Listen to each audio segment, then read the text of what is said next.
भगवान किसे मिलते हैं जरा सुनिए। व्याधस्या चरणं ध्रुवस्य च वयो विद्या गजेन्द्रस्य का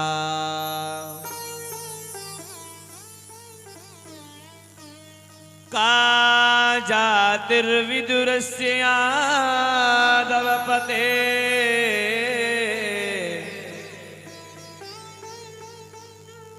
रुग्रस्य किं पौरुषम्।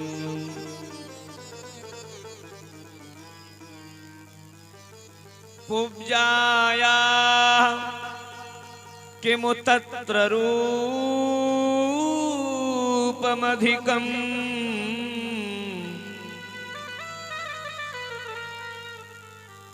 किं तत्सुदाम्नो धनम्।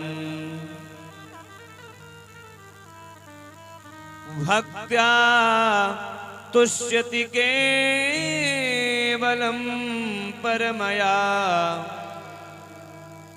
भक्ति प्रभो माधवः।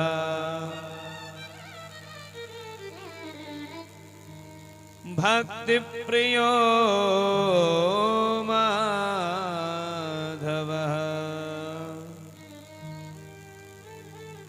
राजन, अगर आपके मन में ऐसा भाव आ रहा है कि यदि 5 बार नहाने वाले व्यक्ति को भगवान मिलते होंगे तो आप मुझे बताइए, जिन कोल भीलों को श्री राम ने अपने हृदय से लगाया वो तो महाराज जाड़ों के समय में, सर्दी के समय में स्नान भी नहीं किया करते थे, लेकिन फिर भी मेरे राघव ने उन्हें गले से लगाया और उन कोल भीलों की बात भगवान राघव को इतनी प्रिय लगी, इतनी सुंदर लगी, बाबा तुलसी ने कहा है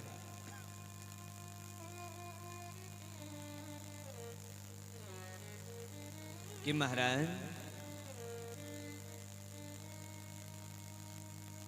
अस हमार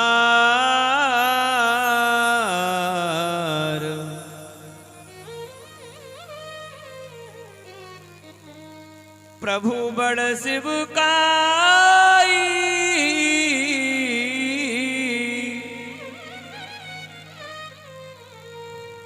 और ले ही नवासन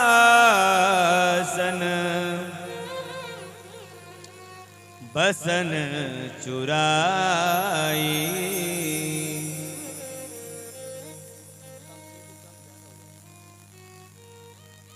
महाराज, हमारी सबसे बड़ी शिवकाई, सबसे बड़ी साधना, सबसे बड़ी सेवा क्या है?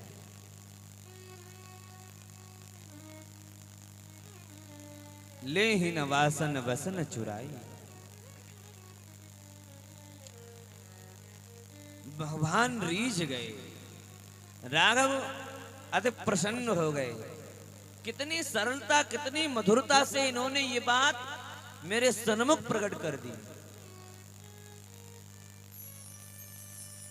भैया, भगवान यह नहीं देखते कि आप कितनी बार स्नान करते हो। भगवान उम्र भी नहीं देखते हैं।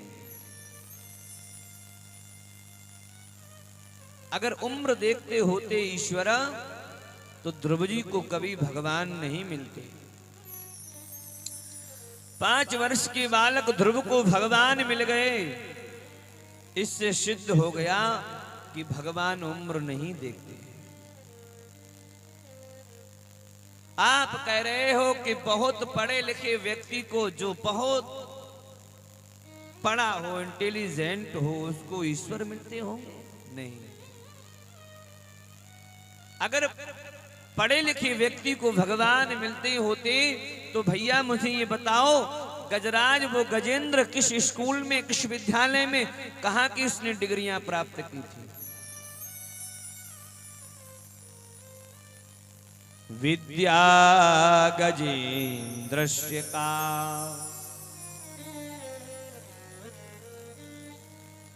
आप कह रहे हो कि किसी ऊंची जाति वाले को ईश्वर मिलते होंगे, तो का जातिर्विदुरस्य यादव पते। भैया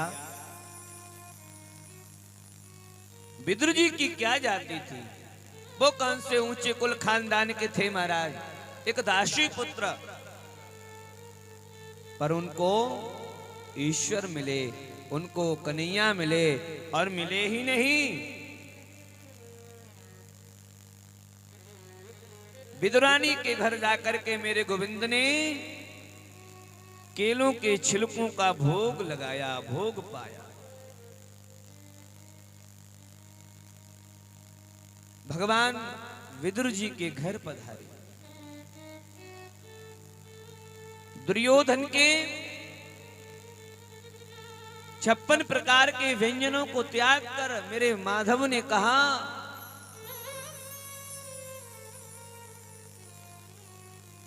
कि हे दुर्योधन, मेरा तो निमंत्रण है। कहा? विदुर के यहां। दुर्योधन हंसने लगा। विदुर के यहां? अरे केशव, मुझे माफ करना, इस समय विदुर जी मंत्री नहीं हैं। द्वारकाधीश जी का मुझे मालूम है, मैं जानता हूं।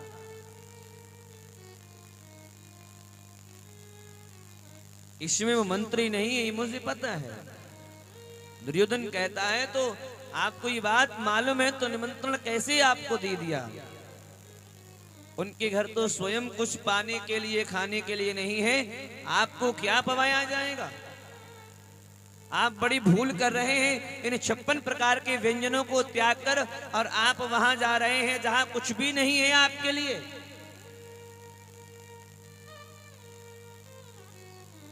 भगवान ने कहा, ये तो मैं नहीं जानता कि मेरे लिए क्या है और क्या नहीं, लेकिन मैं इतना जरूर जानता हूं, यदि कोई भी व्यक्ति मेरे लिए निमंत्रण देगा तो भले वो चाहे स्वयं भूखा रहे, लेकिन अतिथि का आदर सत्कार जरूर करेगा। अगर विदुर जी ने मुझे बुलाया है तो मैं बड़ी स्पष्ट आपसे कहना चाहता हूं कि मेरी स्वागत की व्यवस्था विदुर ने जरूर की होगी।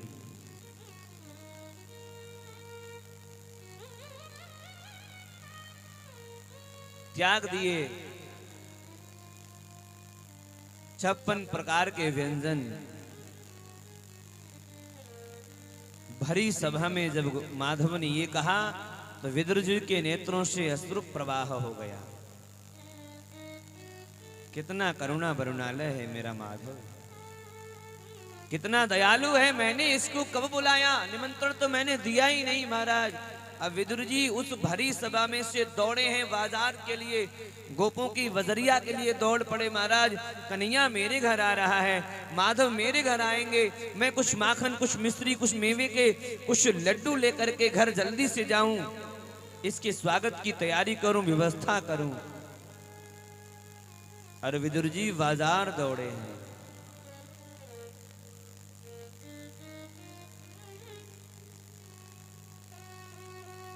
भगवान वहां से उठ करके महाराज और विदुर जी के कुटिया की ओर बढ़े हैं।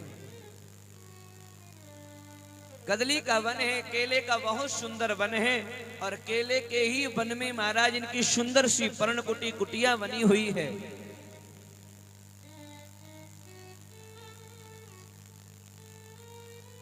कुटिया में विदुरानी है, वह स्नान कर रही है। जैसी आवाज लगाई महाराज, काकी जी, अरे द्वार खोलिए, काकी जी द्वार खोलिए, मैं आया हूं। जैसे ही विदुरानी ने आवाज सुनी, ये तो मेरे कन्हैया की आवाज है, स्नान के लिए जा रही है, अर्धनग्न है, वस्त्र कुछ पहने हैं कुछ नहीं पहने हैं। जैसी कृष्ण की आवाज कानों में पड़ती है, अपने मनरूपी मयूर को महाराज ऐसा लगता है कि जैसे उस विदुरानी के स्तनों से स्वयं दुग्ध की धार बह निकली हो। आंचल भर आया, प्रेम उमड़ आया, हृदय द्रवीभूत हो गया, नेत्रों से अश्रु प्रवाह हो गए। अर्ध नग्नता बाधक भी न बन सका और जाकर के श्री विदुरानी जी ने गोविंद के लिए कपाट को खोल दिया।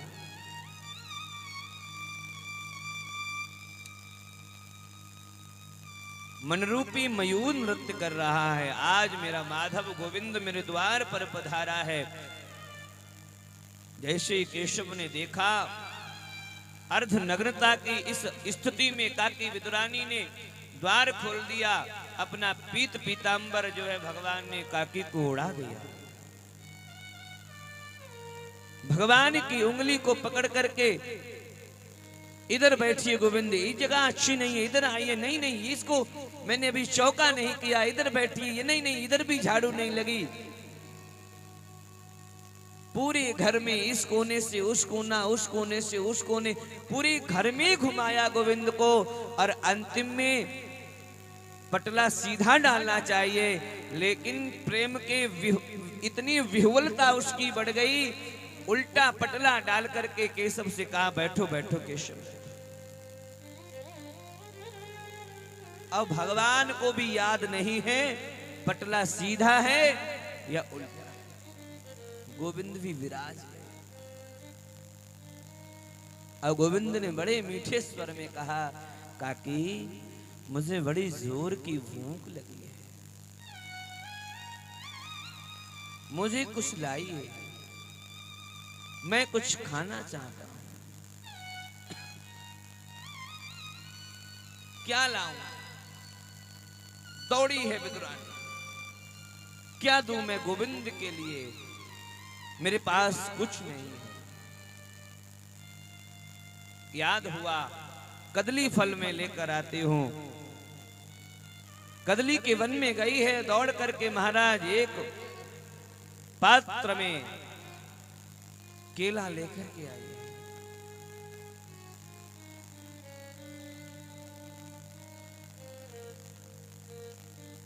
और अपने स्वयं हाथों से, नहीं नहीं गोविंद मैं तुम्हें खिलाऊंगी।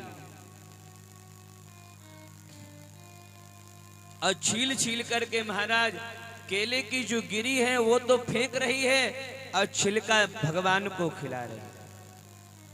इतना प्रेम में विह्वल हो गई।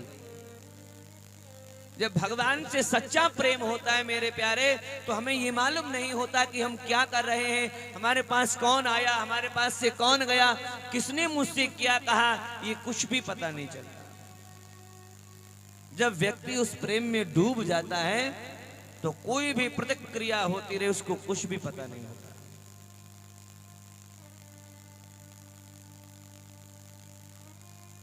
विदुरानी ने महाराज गोविंद को केलों के छिलकों को खिलाया।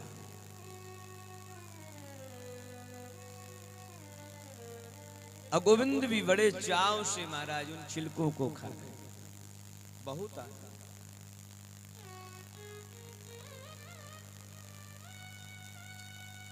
विदुर जी जब बाजार से लौट कर आए और विदुर जी ने जब देखा, विदुरानी क्या कर रही है? अरे ये केशव को तू केले के छिलके खिला रही है, तुझे ध्यान भी है, तू कर क्या रही है? जब विदुर जी ने उनको टोका तब आभास हुआ और फिर जो है विदुरानी ने क्षमा मांगी, केशव मुझे माफ करना, मैं भूल गई, मुझे याद नहीं रहा, मैं इतनी प्रेम में पागल हो गई कि मुझे ये भी भान नहीं रहा मैं क्या खिला रही हूं। विदुर जी बोले केशव माफ करें। अरे ये पागल हो गई तो आपको तो याद था ना, आप तो बता सकते थे कि काकी जी ये क्या मुझे केलों के छिलकों को खिला रही, केला खिलाइए। तो भगवान ने कहा कि काका जी, मैं सच बोल रहा हूं आपसे, मुझे तो स्वयं मालूम नहीं है कि मैं केला खा रहा हूं या केले के छिलकों को खा रहा हूं। काकी ने जो मुझे खिलाया, बड़े प्रेम से खिलाया, और मुझे इतना स्वाद आया कि महाराज मुझे लगा ही नहीं कि मैं केलों के छिलकों को खा रहा हूं। बाजार से लाए हुए मावे के लड्डुओं को जैसे विदुर जी ने खिलाया है, केशव इनको पाइए, बताओ ये लड्डू कैसे हैं? गोविंद ने कहा काका जी मुझे माफ करिएगा, जो स्वाद काकी के केलों के छिलकों में था इन मावे के लड्डुओं में नहीं। भगवान यहां ये बताना चाह रहे हैं कि आप क्या खिला रहे हो इससे कोई भगवान को मतलब नहीं है, आप किस भाव से खिला रहे हो परमात्मा को ये मतलब है।